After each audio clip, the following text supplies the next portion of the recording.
Karibuni sana ndugu mtazamaji wa television Isanamu Media. Kama kawaida unajua kwamba ni television ambayo huwaga na kusogeza vipindi tofauti, na huku tukijaribu sana gisi gani na kuweza kuelimishana. So leo tuna mgeni wetu rasmi, ni mfanyakazi au mtumishi ambao anapiga kazi zake za kumtukuza Mungu huku akisaidia hawa na wale ili waweze kupata wokovu bila usumbufu. So kwa hiyo sauti ambayo unasikiliza hapa nyuma ya television yako,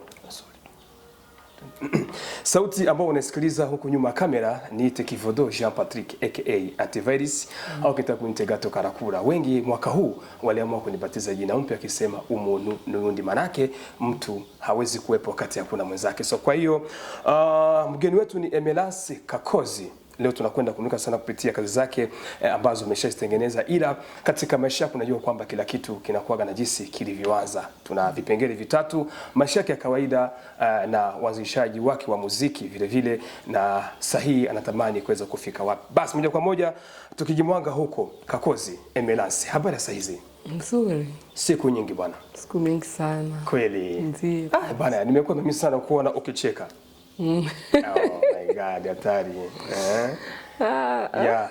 Karibu sana kwenye television yako ni Isanamu Media. Unajisikiaje kwa sasa? Najisikia vizuri, nashukuru sana kwa kunikaribisha. Wow, asante. Asante sana. Tunakujivunia sana. Asante, nami pia nawajivunia. Yeah, siku zilikuwa zimetoweka tupatani. Kwa kweli. Yeah. Kwa wale wapenzi wa television Isanamu Media, labda wamoja ni mara kwanza kuweza kuongea na wewe, ila moja kwa moja tukisema hivi, tukizungumza Emerance Kakozi, tunaongea mtu gani? Anatokea wapi? Alizaliwa wapi? Na kwa sasa kazi zake zinakwendaje? Emerance Kakozi ni mimi hapa. Na kama vile ulivyosema, mimi ni mwimbaji wa nyimbo za Injili. Ninatokea hapa Burundi, Bujumbura. Ambapo ninaishi, ninaishi hapa sehemu wanaita Mtakura. Na wale ambao wanifahamu na ambao wananifahamu, majina yangu ni hayo ambayo niliyosema: Emerance Kakozi, nimeokoka, ni mwimbaji wa nyimbo za Injili. Ndio. Ninampenda Mungu. Asante sana. Bana, hata sisi huku tukipokea mtumishi wa Mungu, maana baraka tusitabaki hapa Isanamu Media. Yes. Yeah. Labda kuna watu ambao wamesikia kwamba sahihi unaishi huko, ila wengi wetu wao tunatamani kuweza kujua kiundani sasa, nyumbani ulizaliwa uko wangapi, na maisha yako ya kila siku ilianzia sehemu gani, na sasa wakati tunakuona kwamba ushakuwa mtu mzima. Nyumbani naweza nikasema kwamba nimezaliwa sehemu wanaitwa Bwiza hapa. Na sahihi, lakini tumeshatoka Bwiza. Wakati hapo naongelea wakati ngali mdogo, tulikuwa tunaishi Bwiza. Hapo ndiko nimezaliwa na nikakomalia hapo. Afu ndani ya nyumba yetu tuko 7. Tuko watoto 7. Tukiwa niko na mama, babangu ameshafariki. Nawe ni wangapi hivi? Mimi ni watatu. Watoto 7, watatu, manake katikati kweli. Ndio. Wow, hatari. Na historia ya uimbaji wako ilianzaje au ilianza vipi? Historia ya uimbaji wangu naweza nikasema ilianza bado ningali mdogo. Uimbaji wangu umeanza bado mdogo, nilikuwa nikiimba, mzazi akinituma hata kwenye botike. Sehemu yoyote ile nikienda unakutana tu naanza jisikia niimbe. Na nikiimba hivyo unakutana naimba nyimbo ambazo peke yangu nakuwa natunga mwenyewe. Najikuta naanza kuimba tu. Kawa naona kama niko na hicho kipaji cha uimbaji ndani yangu. Wow. Sasa nilikuwa naingia kanisani, naimba tu Sunday school na wengine watoto kanisani kwetu, lakini hichi kipaji kilianza bado mdogo. Kwa napenda kuimba sana, na nikiimba naimba za kanisani za wengine watu, lakini na zangu naweka ndani yake. Na ujikuta niko naimba tu nyimbo ambazo natunga ningali mdogo kabisa. Wow. Kwenye enzi za utoto, sometimes mtu akishakuwa mkubwa huaga zile nyimbo zinarudi. Ni nyimbo ipi ambayo unaikumbuka ulikuwa kuipenda kuitumia sana ungali mtoto? Nyimbo nilikuwa nikipenda kutumia bado mdogo. Bora kanyimbo kangu afu nilikuwa nikikaimba.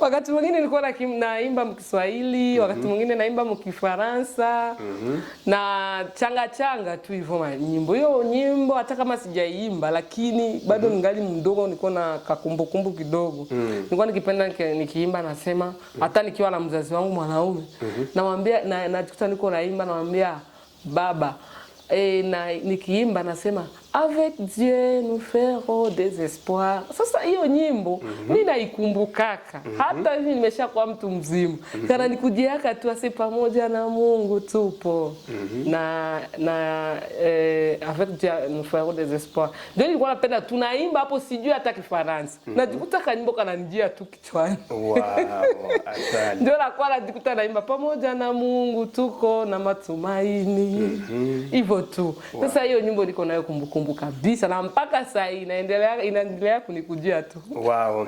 Labda wale ambao mlikuwa pamoja kwenye hiyo miaka enzi za utoto, wakisikia hivyo watakumbuka hiyo wakati ilikuwa ni kwenye kanisa ina gani na vingine. Kakozi, tupeleke vizuri kwenye maisha yako ya kisasa.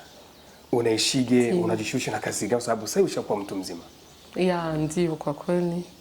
Nimeshakuwa mtu mzima ni kweli, na mimi najishughulisha na business, nafanya kazi ya biashara. Nafanya biashara ya wanawake, biashara kidogo nauza, nauzisha vitu vya manguo ya wanawake. Vitu kama hivyo, nikipata order kwa watu na wapelekea, na wengine wananikuta sehemu nafanyia kazi, sehemu wanaita kwa Sioni hapo. Hiyo soko kubwa. Hiyo ni kazi nzuri sana kwa wakina mama, sababu inasaidia sana kujitegemea na kuweza kutengeneza mazingira masafi ya maisha ya kila siku. Kakozi, tuone sapule kwenye wimbo sasa. Tukitoa kule kwenye utotoni, tumeshakwenda kwenye maisha yako ya kawaida, kazi zako za kuuza manguo, ni vizuri sana.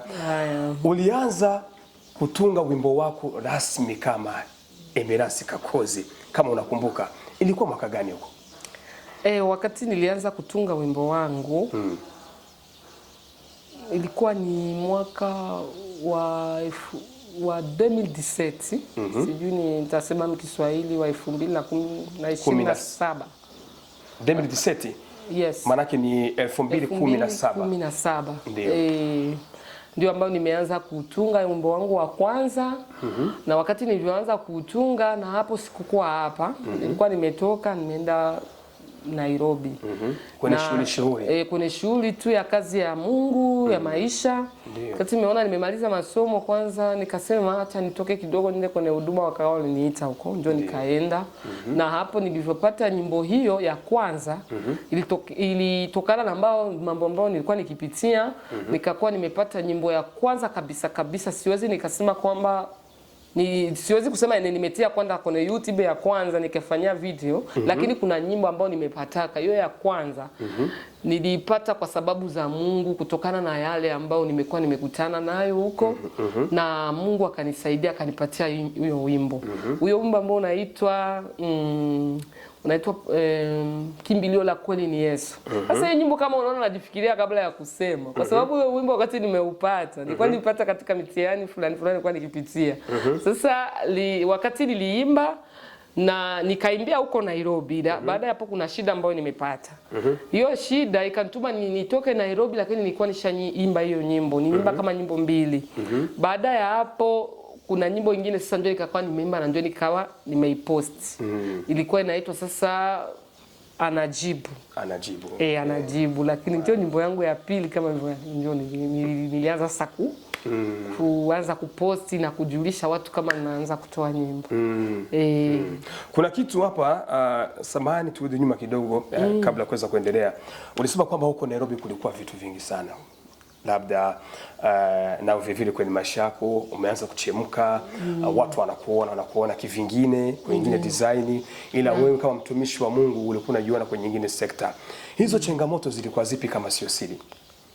Changamoto ambazo zilikuwa hizo, ilikuwa tu ni changamoto sehemu, kila mara wanasema, ilikuwa ni sehemu ambayo nilifikia. Wakati nilienda huko kihuduma, kwani nilikutana na mitihani fulani, na hiyo mitihani ni sehemu ambayo nilikuwa naishi. Sasa mimi kila siku anasema hakuna kile ambacho Mungu anakifanya pasipo kusudi lake. Sababu Mungu kama anataka kupeleka sehemu, anatakiwa kupitisha kwanza kwenye mitihani. Na baada ya hiyo mitihani kunakuwa na ushindi fulani. Sasa mimi sikwaki na jutia sana wala kuumia sana zaidi kwa sababu nilijua kama Mungu iko ananipitisha kwenye masomo fulani. Juu nilikuwa nikiishi ni hao watu niishi nao nilikuwa ni watumishi wa Mungu ambao tulikuwa tunaingia hata kanisani moja, lakini kaona vyema mimi nifikie hapo. Na wakati nilipofikia hapo nilikaribishwa vizuri mwanzoni. Basi nikawa naishi hapo, nilipewa ndaro, nikakamatiwa vibaya, nikafanywa mambo mabaya ya kama vile mtu yani wakanikamata kama siko binadamu. Yani umenyanyaswa, ukafikiria niko mnyama tuseme. Lakini nitaweza tu kutia mtu moyo. Kuna yale narudi tena, Mungu anakaka na kusudi na mtu. Maana Mungu alikuwa anapenda mimi nianze kuchipuka zaidi, karama yangu ichipuki. Sasa nilipitia hayo majanga na ndio nikapata nyimbo. Na ndio Mungu akaona nikakuwa nasikia faraja ya kupitia wimbo. Wakati ninakula, mara kwa mara natolewa hata kwenye meza niko nakula hapo mbele na kwenye nyumba unakutana niko kwenye salon nakula kwenye meza natolewa nenda ukorope choo unakutana unaenda kukoropa choo na huku ulikuwa unakula inabidi tena urudie tena uendeleshe nenda ukorope sijui fanya hichi unasimamishwa unanyanyaswa kweli kweli. Basi nikaelewa na zaidi na mengine ya zaidi ya hapo lakini nikasema Mungu nitie nguvu ndio pale nimwambia tu Mungu tukutegemea ndio nikachikuta nimepata wimbo hivi kimbilio la kweli ni Yesu. Juu unaweza kumkimbilia mwanadamu kwa jua kama ndio atakusaidia lakini mwisho akakugeuka na kufanyia mabaya akakuangamiza. Baada ya hapo Mungu amesimama na mimi akanipigania. Sasa wakati siwezi kuwasema mbaya kwa sababu wamenisaidia. Na wakati wamenifanyia mambo yasiyofaa lakini sikuwalaumu, nilijua ni shetani tu ameingilia kati na Mungu akawa na kusudi lake la mimi kunisaidia.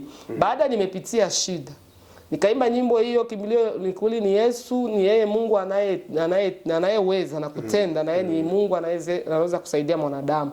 Nilipomaliza kuimba wimbo huyo nikafika napata wimbo sasa anajibu maombi. Kwa sababu wakati nilikuwa naishi hapo baada ya hapo Mungu naye akasema na mtumishi wa Mungu huko Nairobi. Kama kuna ushindi wangu ambao unakuja na kuna majibu ambayo Bwana analeta, Mungu analeta ajili yangu. Na kweli ikupita muda mrefu sana Mungu akakuwa amejitukuza, nikapata sasa support, na enjoy hizo support ambazo zimenifanya nitoe sasa nyimbo ambayo inaitwa anajibu maombi. Na baada ya hapo niliposaidiwa hivyo kuna watu Mungu aligusa wa ndugu, akagusa wa Kenya, akagusa watu tofauti na nikawa nimesaidiwa. Lakini kitu ambacho kilituma sana nikatoka Nairobi na kuna nyimbo ambazo nilikuwa siazimalizia kwa kupost wala kwa kumalizia kusema niendeleshe mpaka video. Ni wakati babangu alianza kuumwa akawa amefariki. Nikatuma mimi nitoke Nairobi kwanza nije huko. Lakini kabisa uimbaji wangu umeanzia ni Kenya kwa kutoa nyimbo ku audio. Na siwezi kukosa kuwashukuru wale ambao walishika mkono kwa kutoa hizo nyimbo kama zilikuwa ni 3 ambazo walinisaidia huko. Na wale ambao hata walishetani aliingilia kati lakini nao siwezi kuwasema vibaya kwa sababu ilikuwa ni mlango mpango wa Mungu na ilikuwa ni mpangilio wa Mungu tena mlango wa mimi kutokea kusema na mimi nisaidiwe na Mungu. Tukisema pole sana na hiyo changamoto ila tukisema kwamba tunakuweka nguvu kwa sababu haya ni maisha tunapita. Ila ndugu zetu ambao wako nchi za nje tukiwaambia vile vile kwenye huyu ushuhuda wa Emenas Kakozi basi uwe kama nguzo na njia kwako ambao sahihi ukipambana na maisha. Emenas, acha tuende kwenye hizi kazi ambazo tayari umeshatoa. Leo tukihesabu una nyimbo ngapi kwa sasa? Nikisema nyimbo ambazo ninazo kwa hivi zinakuwa si ndogo kwa sababu hivi nyimbo zangu ambazo nimetoa ziko kwenye YouTube naweza kuwa hata kama si 5 ni 6 hivi ambazo ziko na masanamu ziko mu video. Juu kuna nyimbo ambayo inaitwa baada nilipotoa hiyo anajibu nilitoa wimbo ambao tena unaitwa ni nainua macho. Namtazamia Mungu. Baada pana nyingine tena nikafika natoa tena inaitwa nitafika pamoja na Mungu nitafika. Kuna watu nafikiri hiyo nyimbo wanaifahamu. Na kuna nyingine ambayo nikaimba tena wakati nipitia tena vipindi vizito vigumu, nikakuwa nilimba nyimbo ambayo inaitwa Nivike Nguvu. Nafikiri kuna watu ambao wanajua kwa sababu tulifanya ya kipindi. Wow. Baada ya hapo ndio nikaimba sasa, nikatoa sasa huyu wimbo mwingine ambao unaitwa Atatenda Mungu. Atatenda. Wakati unaekaa sehemu moja ulikuwa ukitunga hii wimbo Atatenda. Ni kipi ambacho kilikuvutia kama mwimbaji ambao mtunzi wa hii kazi ili uweze kuikamilisha na kuimaliza kazi kawa hii ambao tunaiangalia kwa sasa kwenye television? Huyu wimbo wa Atatenda naweza kusema nitunge wimbo huyu ni upate. Huyu wimbo nimevutiwa haje. Nilikuwa tu nakaa nyumbani, nakaa kazini, nasikia tu wimbo unanikujia. Kama Mungu ametenda yale jana, hata na haya mengine atayatenda. Amen. Sasa wakati napata hiyo maneno yananijia masikioni, nasikia sauti inaniambia hivyo. Sasa nikawa nasema, mbona niko nasikia tu nyimbo inaendelea kuja. Najikausha tu nasema sitaimba sitaenda kwenye studio kwa hivi kwa sababu kuna nyimbo zingine ambazo sijatoa ama zingine ambazo natarajia, lakini nikasikia roho inaendelea kuningi. Sasa naweza nikasema nitaka kutia mtu moyo mmoja kwa sababu kuna mtu ambaye anaonaka tatizo lenye iko nalo, sasa Mungu hawezi akajibu wala hawezi akatenda. Juu kuna watu wanashindwa kukutia imani. Unajua mengi tunapitia, lakini unakutana Mungu kutokana na maombi ambayo tunaomba sisi. Mungu yuko ndani anasimama na anatenda na anajibu. Ndiyo. Nasikia. Sasa kuna mengine shida ene mtu anaweza kuwa iko na anaona kama ni shida nzito, ngumu. Anaona kama vile Mungu hawezi kuitenda, hawezi kuijibu. Niko namwambia mtu mmoja hapa nisikilize. Mimi kivyangu niliimba hii nyimbo kwa imani.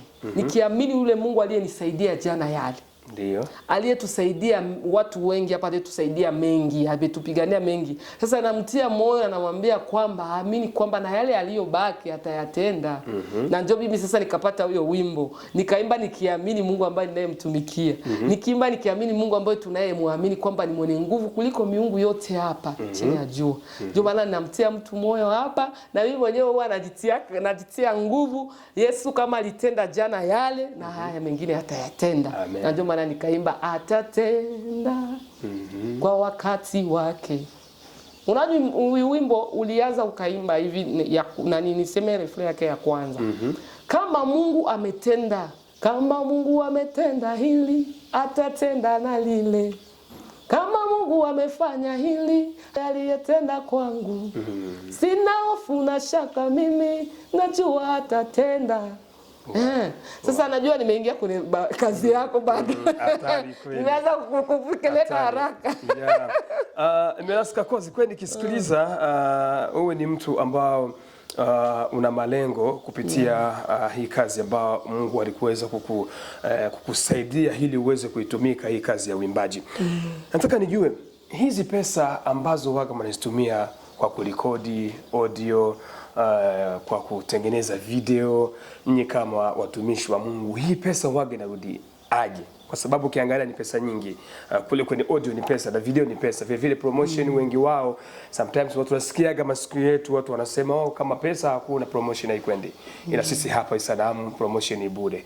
Nataka nijue hii pesa waga inarudi vipi? Hii pesa kwa sababu kama ni kazi kubwa ya kuhusu uimbaji tumeifanya isiyo kwa ndogo. Sasa mimi kivyangu siku zote huwa nasema ndio najua kazi ya Mungu ni pesa na hii huduma inatakiwa pesa. Pasipo pesa kwa kweli kuna wengi wanashindwa na wako na vipaji. Wanakaa kabisa kuna kufanya kitu chochote kwa sababu ya kipato hamna. Sasa hii huduma naweza nikasema mimi nafanya tu. Na sababu siku zote Mungu ndio atatulipa. Kwa sababu ninapotazama sema nataka nifanye hivi juu kwanza nipate pesa wala nianze kuomba watu kuanza kuambia watu sijui nataka pesa. Mimi nafanya tu hivyo afu na ninafanyaje? Najipambania mwenyewe. Kwa sababu kwa hivi mimi sina sponsor wa kusema eti ni huyu ndio sponsor wangu anachukua hii gharama. Mimi mwenyewe napambana kwa sababu najua Mungu ndio aliniita na hii huduma ni Mungu ndio ameweka ndani yangu. Na siwezi penda nimpatie shetani nafasi nikuwe nakaa kabisa sifanyi huduma ya Mungu, na mimi najua kama hichi ninapofanya hivi kuna mtu ambao anatiwa moyo na kuna ambaye anasikia kubarikiwa na kazi ya Mungu inaendelea mbele. Sasa kivyangu mimi nasema Mungu kwanza ndio anatulipa.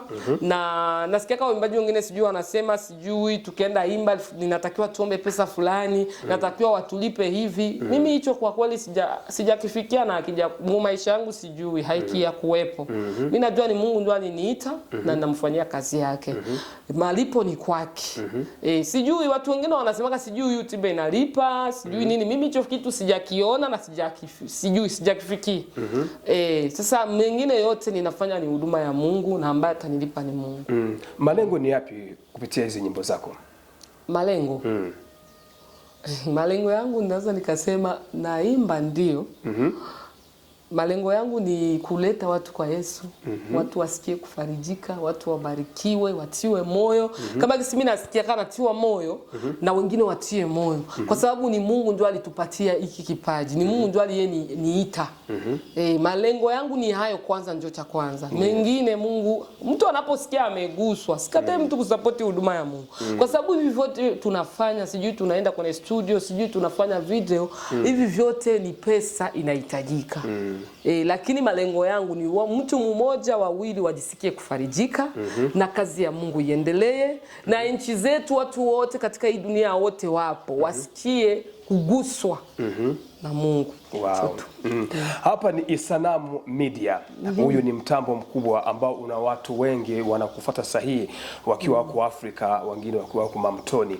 Ombi lako ni lipi kupitia hii kazi, hili huduma iweze kuendelea kupitia kipaji ambacho Mungu aliweza kuzawadia? Mimi ombi langu tu ninaweza nikasema kwa watu wote ambao wanaonisikiliza, kwa wote mahali popote walipo. Naweza nikasema tu ombi langu ni kwamba mimi kama mimi ni mtumishi wa Mungu ambao nimeitwa na Mungu. Na Mungu sikujita mwenyewe, ni yeye Mungu ndiye aliniita. Na wale wote wanaosikia wanabarikiwa na mimi. Kwa kweli wajisikie huru. Nimewakaribisha. Waje kwa wingi, waje washikamane na mimi mkono. Kwa sababu wanasema umoja ni nguvu. Sababu wakati watanishika mkono ndazidi kufanya ya zaidi. Ikiwa peke yangu tu kuna vingine nashindwa. Sasa ninawaombeni kama ombi wandugu, Wakristo wenzangu, wandugu tofauti, wote ule atajisikia kushikamana na mimi na kunishika mkono. Karibu sana. Yes, Isanamu Media huwaga mara kwa mara mwishoni mwa mwaka au katikati mwa mwaka. Huwaga inatokana na ratiba ya kamati. Huwaga wanaandaa shindanishano la waimbaji. Wakati utaviona mwaliko utaweza kushiriki shindano au vipi? Shindano. Ninaisikia kwa sababu nishaiona hata kwa waimbaji wengine. Mimi haina shida kwa sababu ni mashindishano ya watu waimbaji wa gospel ama wa tofauti. Wote kwa ujumla. Wa ujumla. Haina shida. Karibu tena. Asante. Yes, Kakozi, kwa kumaliza ni ombi lipi ambao uliweza kutembea nao siku ya leo ili uweze kushare wapenzi wa television huyu mtambo mkubwa unaitwa Isanamu Media? Moja kwa moja. Ombi langu tu naweza nikasema ninawapenda tena na ninawaheshimu, na ombi langu naweza nikasema tu wote wale wa televizio hii na wengine wote waendelee kunitembezea kwa wengi hii nyimbo zangu si moja tu, ni za mingi. Wagawie kwa wengine, linki zipo, watumane kwa wengine na watie watie kwenye YouTube, waende kwenye YouTube wasikilize, wanipatie comment zao, wanipatie email zao, share kwa wengine, wajisabone. Au hiyo ni ombi langu, na waomba kabisa wa ndugu zangu munisaidie kwa sababu mnapofanya hivyo mtabarikiwa na mtazidi kupanda viwango zaidi, kwa sababu mtu unapojitoa kwa kufanya kazi ya Mungu, kwa kusupport kazi ya Mungu, unakuwa unajijengea na unakuwa uko unajipandia mbegu nzuri zaidi. Kabla sijasema bye bye, tafadhali bwana, mistari 3-4 katika hii kazi yako mpya atatenda kama inawezekana. Yes, kweli kabisa, atakuwa ni waimbie bila kusahau mashabiki zetu. Atatenda kwa wakati wake, atatenda kwa wakati wake. Wewe baba subiri, wewe dada subiri, wewe mama subiri, wewe subiri, muda wako umefika. Usichoke kuomba, wewe maombi yako yatajibiwa. Wewe subiri, wewe usife moyo, subiri, muda wako unafika, wewe wakupanguzwa machozi. Aliomba, anahitaji mtoto, alichekwa na Penina kwamba atazaa. Kumbe Mungu anagawa kwa kila mtu, ana upendeleo. Mungu amempa mtoto aitwaye Samueli, na wewe utatendewa.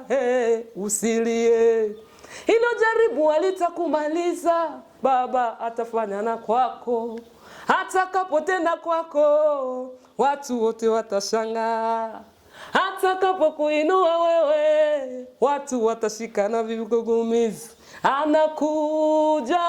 Anakuja kwako, atatenda kwa wakati wake, atatenda na wewe. Huyo Yesu yelelelelelele, atatenda. Huyo Baba, huyo Yesu wangu mimi atatenda. Kweli atatenda, kwa sababu alitenda akaweka station kama hii, mtambo mkubwa ametenda yeye Baba, na ndio sababu tuna imani kwamba huyu mtambo hutazima kamwe. Lazima mtambo uweze kuinua vipaji vya watu wengi ili wapate habari kemkem. Nikutakie siku njema. Asante. Na Mungu akubariki. Karibu tena. Asante, nimekaribia, nimekujivunia sana. Hata mimi pia. Yes, okay, kwa wale watazamaji wa television hii Isanangu Media, bila shaka mweza kusikiza mengi sana kupitia maisha yake na wapi alivyoanzia na ni kipi ambacho anakihitaji kupitia muziki wake na maisha yake. Ila kama kweli umejiunga na mimi, chini weka comment ambayo iliyokuwa nono, manake nene, ama bonge na comment, au bwana ukimaliza huko kweli piga like huku ukume kushare, na usikose kabisa kweli kufanya nini, kuweza kujisubscribe ili tuende safi sana. So kwa hiyo hapo ilikuwa ni Kivodo Jean Patrick, ila nyuma ya kamera ni mzee wa kazi Stefan. Tupatane kwenye vingine vipindi vifuatavyo. Mungu akubariki. Bye bye. Amen.